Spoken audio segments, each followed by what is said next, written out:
Good afternoon and a very warm welcome to Orient Live. It's a big game in League One today for both teams. It's Leyton Orient versus Crawley Town, and both sides needing points for very different reasons. Because Orient really need those points to stay in the pack for the playoffs, and it's relegation candidates Crawley that we're facing, of course. And I'm delighted to be joined in the studio by Andrew Butler and right back Tom James. Welcome, Tom. Thanks for joining us. It is a really big one today. Got to keep getting those points and stay in the pack for that playoff hunt. Yeah, it's a huge game. Obviously, all the games now are going to be massively important, kind of must-wins, and there's no better way to start today than a win and a good performance to get the confidence high. And 3-0 in the reverse fixture back in December, it was probably one of the most memorable performances from our away side, considering how bad they were. Probably going to be a bit different today, considering they're now scrapping for their lives and new manager. It's probably not going to be as easy as it was in that home game. Nowhere near. And I mean, we spoke. I'm happy to say, Ollie, that this afternoon game I think is a must-win for us. I know you mentioned one before Christmas. I think it was. Is this a must-win game? And I was like, there can't be must-win games before the new year. This one I think is for us. But Crawley are going to be. They have to be better than they were going to be than they were against us earlier in the season, because they couldn't really be much worse. But like you say, they are scrapping around that in the relegation zone, 6 points adrift at the moment. So it's pretty much a must win for them as well. So it'll be a fascinating encounter, I'm sure. But given what we did on Tuesday, I think the confidence should be within us to get this one over the line. Certainly should. Well, it is an exciting one for the O's today, and some goals and some points would be very welcomed indeed. It's time now to hear, though, from the moments, the gaffer, it's Richie Wellens. Looking towards Saturday's game now then, another team in and around it, Crawley in the relegation places at the moment.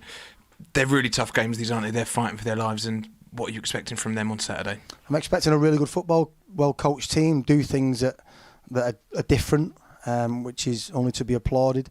And when they get it right, we've seen a couple of weeks ago that they beat Rotherham away 4-0, which is no easy feat. Rotherham I think they've won 3 or 4 on the bounce now, so they can score goals. But we've obviously seen them concede 3 at Stevenage, concede 4 against Peterborough. So it's important that we're good out of possession. If we're good out of possession, we can win the game. And it was, of course, a fairly comfortable 3-0 victory for us in the reverse fixture back in December time. Are you expecting a tougher test now in this real crunch point of the season? Yeah, different manager, different time of year, different players, different for us. We've watched that game back and we have different personnel. But what I will say is that the lads we signed in January, Randell and Dylan especially, are really settling in now to the group. It was always going to take time. They've got used to us out of possession. Both characters, I've had good conversations with Randell in the last 2 or 3 weeks, and we're starting to understand him as a person.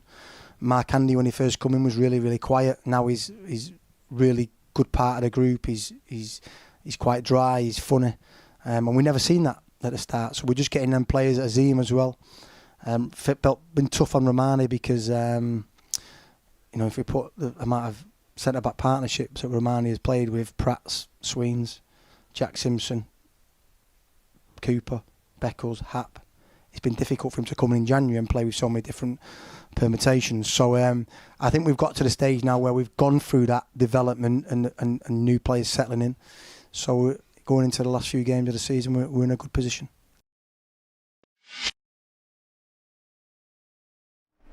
Let's jump straight into today's team news then. And just it was looking very similar to that victory on Tuesday night, that 3-2 over Mansfield. And starting in goal again is Josh Keeley. Across the back line we have Jack Curry at left back with Sean Clare on the opposite side of the defence. At right back, Romani Edmonds, Green partners, the captain for today, Omar Beckles, who makes his first start since returning from injury. Jordan Brown and Dylan Markandale shot up that midfield with Jamie Donnelly, Randall Williams and Azim Abdullahi, the 3 playing just behind Charlie Kelman, who leads the line today. On the bench is Noah Phillips, Brandon Cooper, Dan Adjie, Don Ball, Sonny Perkins, Jalan Jassimi and Zach Obiero. So what do we make of this one, Andrew? how good is it to see Omar back? I mean, amazing to see Omar back, first and foremost. He's just kind of a colossus for us, not just on the pitch, but off the pitch as well. And yeah, huge to have his presence back in there. I think when Richie mentions the number of partners that Reg has had as well at centre-back, it'll be interesting to see how he gets on with Omar, but Omar's so experienced, as is Reg actually, that hopefully we can keep that clean sheet to get us on our way to the win this afternoon. And then yeah, Sean Clare at right back. I mean, I'll be the first to say I prefer the man on my left to be there on at right back with Sean in the middle of midfield. But at this stage of the season, you're always going to get team lineups which have to be a bit more makeshift. We've been so unlucky with injuries over the course of the season, of course, and everyone watching this will be aware of that. But yeah, there's no kind of causes for concern. It looks nice and attacking. Richie mentioned in the interview about the number of goals that Crawley conceded. I mean, 3 against Stevenage, 4 against Peterborough, 5 against Huddersfield recently as well. But weirdly, those 2 wins that they've had in recent weeks, they've both kept clean sheets. So must be quite a confusing time for them. But we've got goals in the team, and we've known that all season. So hopefully, it's almost like a front 5 that we're going to have this afternoon can do the business. We have been really unfortunate, Tom, with injuries. Obviously, I think yourself being strapped up with your what is it? Is it dislocated shoulder? Shoulder, yeah. How's just a quick word on how's that going for you at the moment? Yeah, I mean it's alright. The pain and that's kind of calmed down a bit now. Just kind of waiting to find out a few details from like the specialists and stuff, and then hopefully I can kind of get on the road to recovery with the rehab and stuff. It's just a shame with obviously it happening in the first game back. Absolutely, it's been a recurring thing across the whole back line, but whenever a defender's been injured, someone else has stepped in, and everyone's really kind of stepping up and doing their jobs, and it'll be no different today, will it? Yeah, I mean I think that's part of football. Obviously speaking about Sean Clare not being his first choice position at right back, but especially this time of season, you all have to muck in, and if there's a space to be filled, then it's kind of like no questions asked. You've got to do the job for the team. Obviously having Omar and his experience back now is going to be huge for us for the last few games. So I think that's a massive plus for us. And then not too many changes for the rest of the team, kind of keeping the cohesion as best we can. And beyond just his ability, I mean you've already touched it, beyond just his ability defending or with the ball at his feet, to have someone as vocal and as experienced as Omar, how big is that for like Romani and Sean and Jack playing in that back line? Yeah, I think it'd be huge. I think Romani's worked with the gaffer before. Omar's obviously had a lot of years now with the gaffer, so he knows his job straight away, coming straight back into it. Nothing changes for him, and he can help kind of give out the instructions that's needed for the rest of the team to get the job done. Let's talk about midfield then. It's been a little bit of a tweak in recent weeks. Richie in his full pre-match interview touched on it was probably more of a necessity for injuries and rotation and the players available, but actually tactically it's probably seen us see a little improve in performances. Yeah, and funny enough, last Saturday against Wigan, I thought we were actually very, very good. We were just so unlucky to not get the goal and not take all 3 points. Whereas Tuesday night was a little bit more hairy and not as high a quality as we played against Wigan. But yet we also scored 3 goals. I mean, partly thanks to the brilliance of Charlie Coleman, who's just been on form all season. But with this afternoon, it's almost like, right, we need to go and win the game. Let's go and play all of our attacking players. Aside from Adji, which is I guess a surprise omission, but one that will probably come to fruition later on in the game. I expect that we'll see him play in the second half at some stage, unless he's carrying a bit of a knock. It probably looks like it'll be, we were just talking before we came on air, having Jordan Brown probably as an anchor, and then having Markanday pushing in next to Jamie Donnelly more so than actually having to do much of the defensive work. So we'll take the game to them, and having a front line like that will be terrifying for a Crawley team who've conceded a lot of late. Absolutely, and just a word on Jordan Brown. He's probably someone that he came in your first season halfway through, and must be impressive, or must be proud almost to see how he's grown into such a fantastic footballer. And it's a big job for him today if he is holding that kind of that sole anchor position in midfield. Yeah, I think he's been brilliant for us.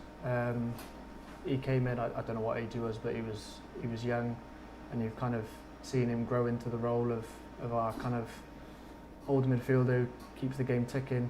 And he's probably one of the first names the gaffer picks every week now.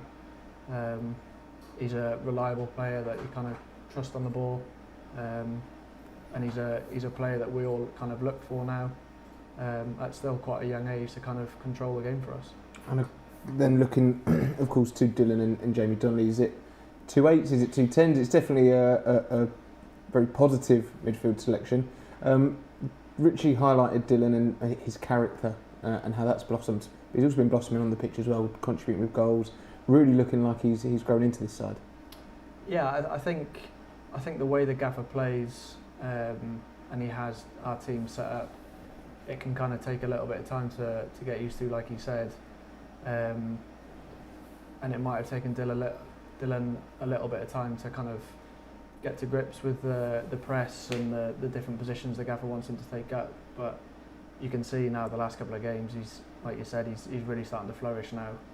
And I think having him and Jay on the pitch, kind of two similar players that are going to play little intricate passes, I think it's going to cause any defence in the league a lot of problems. It was a sublime finish for his goal, and then Jamie Donnelly was crucial in both the other goals with some great passing ability. It's just looks like a 2/8s or 2/10s that really hard to handle. Yeah, and again, I guess that kind of led to us scoring 3 goals, which is what we needed on Tuesday night eventually to win the game. But I mean, like I said, it does feel like it's a game where we just have to go out there and be on the front foot, be super attacking, see if Crawley play in the manner in which they did against us here, and if they haven't learned their lesson, which I'm sure they have, because they've got a new manager, they would have watched that game back and been like, we can't be playing like that against this team before. But there will always be something in the back of their minds of just, this is a team that beat us 3-0 very, very easily earlier in the season, and that lineup has got a couple of changes in there. Markandé, Abdullahi weren't in that team. Randall Williams also wasn't in that team, but similar quality of the players that did play that day. So hopefully we'll go to theirs and get the job done. And we've spoken about Tuesday night's goals, and we haven't spoken about Charlie Kelman. I don't know what's wrong with this. He's been incredible in recent weeks, and both goals on Tuesday night, fantastic finishes. And if we want to get the maximum points that we need to achieve the goal, Kelman's goals can take us there. Yeah, he's a similar one to Brownie, to be fair, with how he's grown up over the past few years compared to what he was like when he was here before.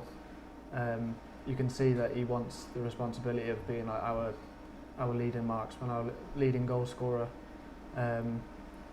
He can score all types of different goals as well, which is a massive plus. That'll keep kind of defenders guessing, not knowing exactly where he's going to pop up.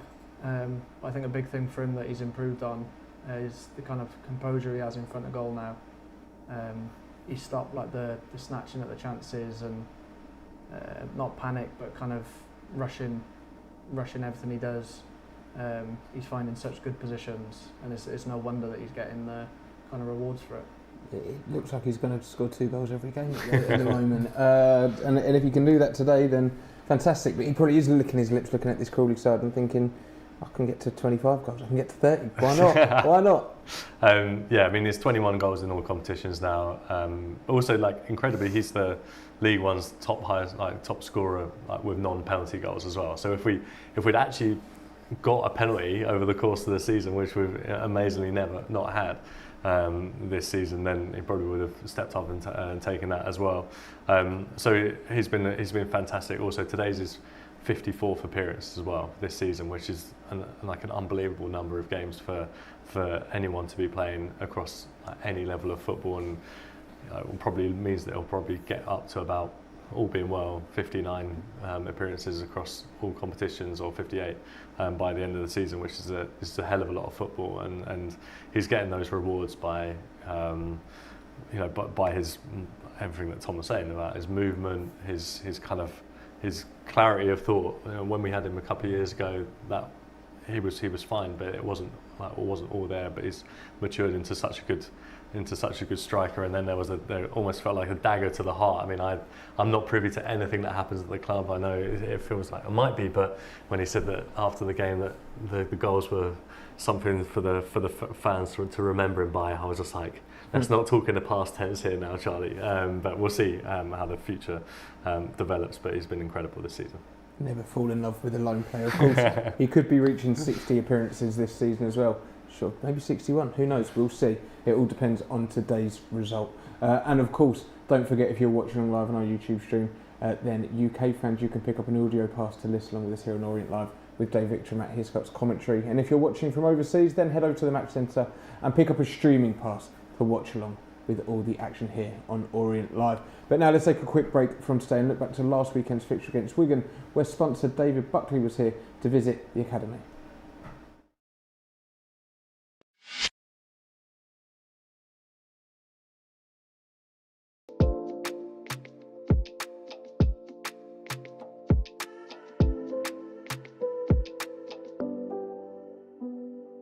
It's fantastic for me. It's wonderful to come back to the culture of the East End.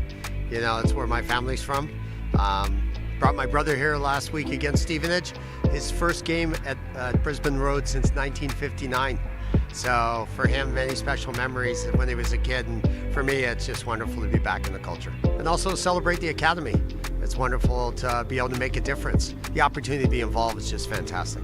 Oh, it's been brilliant to see the results in the Youth FA Cup, and I've been able to catch a few games. It's just fantastic to see the young talent developed. And had a word with the boys in the dressing room a couple of times, explaining how important it is that they wear my mom and dad's name on their chest, and hopefully that motivates them a little bit.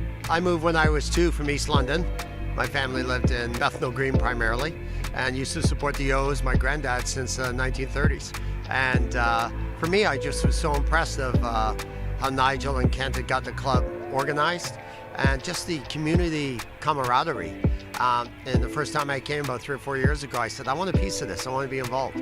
And you know, originally it started as a gold sponsorship, and then working with Paulette, it was about making a difference. And I think you can do that at the youth level. And then this year brought in ownership as well. And it's just a way of giving back to my cultural heritage. So it's just fantastic. I think we have to show the youth what's possible, right? And that there is the opportunity to get out here. And that's how we build a strong academy, is showing them opportunity. And I think particularly in the East End, if we can do that, that's wonderful. So I'll try to keep up around the pitch and everything. So it's just nice to be involved. I like to be a little silent on it, but when I see my mom and dad's name on that, it makes me really proud.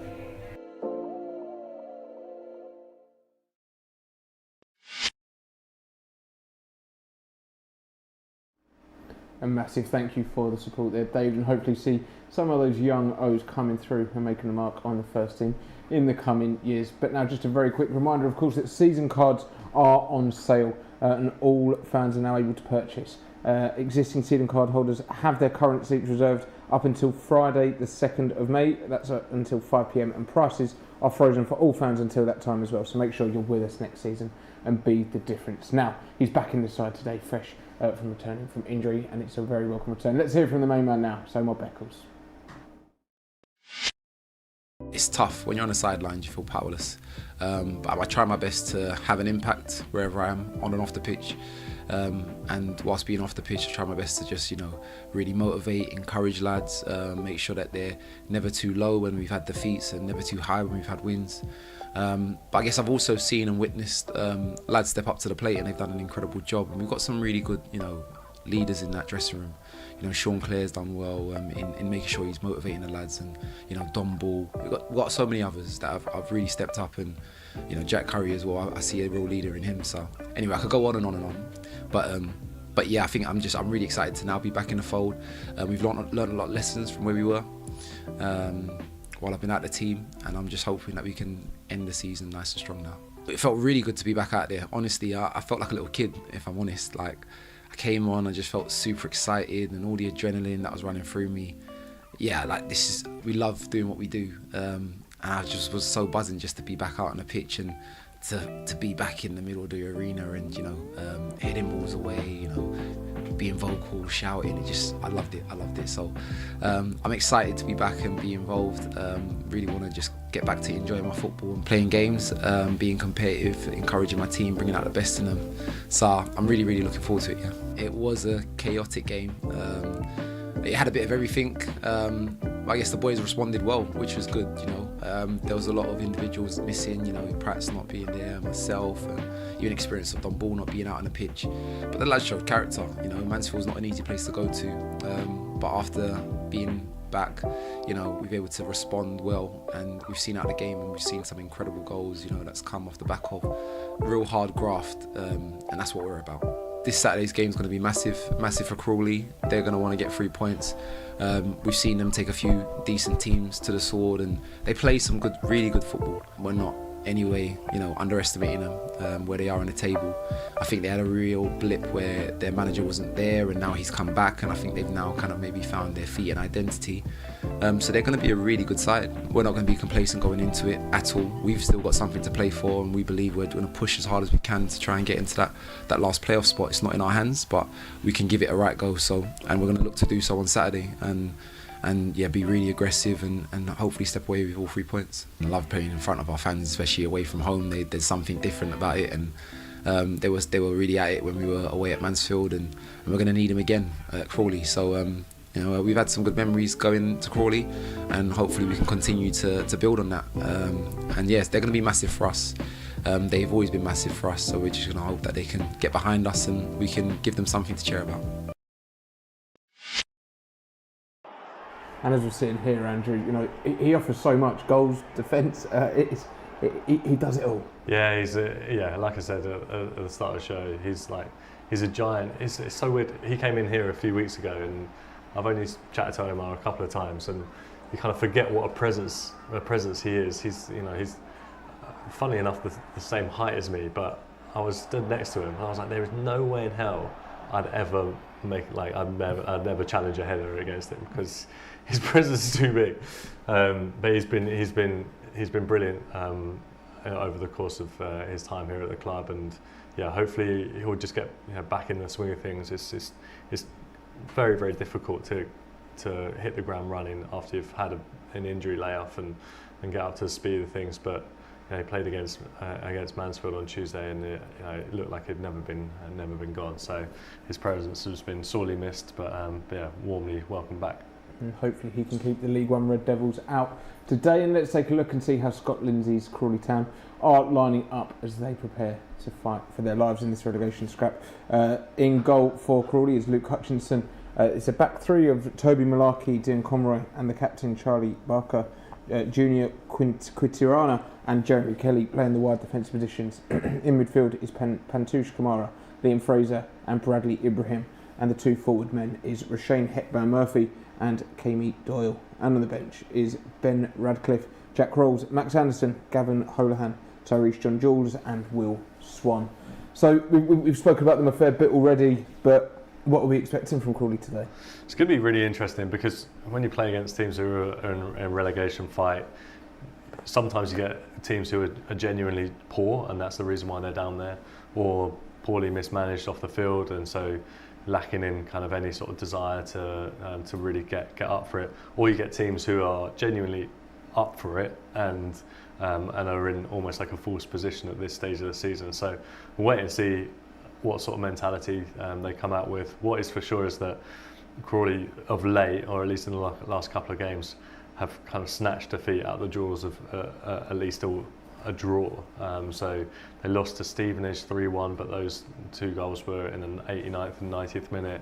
They lost to Peterborough 4-3, and that was in conceding a penalty in the last minute to lose that one 4-3, which is exactly the last thing you want in a relegation fight. So hopefully we can kind of beat them handily, but if it goes to the wire, I'm sure that kind of the alarm bells of the last couple of weeks might be ringing over them. And you'd rather that pressure of needing the points to get into the playoffs and do something positive rather than being that relegation scrap that they are. It's not looking likely that they'll stay up, but they'll be fighting for their lives to do that today. Yeah, 100%. Kind of similar positions, but opposite ends of the table for the two of us. Kind of all must-win games for them. I think it's probably pretty important for us to kind of come out flying. If we can get an early goal, then you never know, their heads could drop because they'll kind of be used to going behind, and it'll feel like a familiar feeling for them. So if we can get an early goal and kind of keep pushing for more, you'd like to think that we've got more than enough to kind of win the game. And are there any danger men in that Crawley side that you'd beat? That you think the O's need to be aware to today? I think they've got a few, to be fair. I think the way that their manager has them set up it's not as simple as going out there and beating them. I think they actually play some really nice football at times. So if we're not kind of on it with our press and our defensive shape, it's not going to be an easy game for us by any stretch. So like I said, I think we start quick and really go at them, and we should be right. Any danger men in particular? No, I mean, the one thing about Crawley is that they've never had, or at least this season, they've not had a player who's kind of like the real standout player that you kind of go, that's the danger man, that's the person we need to be looking out for. Certainly, Katana, who plays out on the right hand side, has been fairly impressive. He's got 7 goals for them, but that's the joint most of anyone at the club. So Will Swan, who's on the bench, also 7 goals. Heber Murphy, who's their striker, also 7 goals. Whereas for us, we've been incredibly we've been brilliant, but we've got Kelman on 21 and Adji on 11, for example, and a couple of midfielders on 6. So goals have been slightly hard to come by for them over the course of this season, and we need to exploit that. Teams making their way out onto the pitch in Sussex as kick-off fast approaches. Tom, what do you think the feeling is as the players line up here? It feels like a big game sat from here. It must feel quite big being on that pitch as well. Yeah, I think there'll be probably a little bit of nerves, but a hell of a lot of excitement. These are the kind of games you want to go into. The kind of business end of the season where we have a good run up now until the end of the season, and it's no over exaggeration, like lives can change. So like I said, these are the games you kind of want to go into full of confidence and just go after them. You want to see the shackles off? You want to see some goals? Are you confident, Andrew? Well, shackles off just about worked for us on Tuesday, but was a little bit hairy at the back as well. So a little more, a very competent clean sheet with a couple of goals would do us, would do us a massive boost. Well, kick-off is very nearly upon us, and who better to talk us through the action today than the one and only Dave Victor, and he is, of course, alongside Matt Hiscock.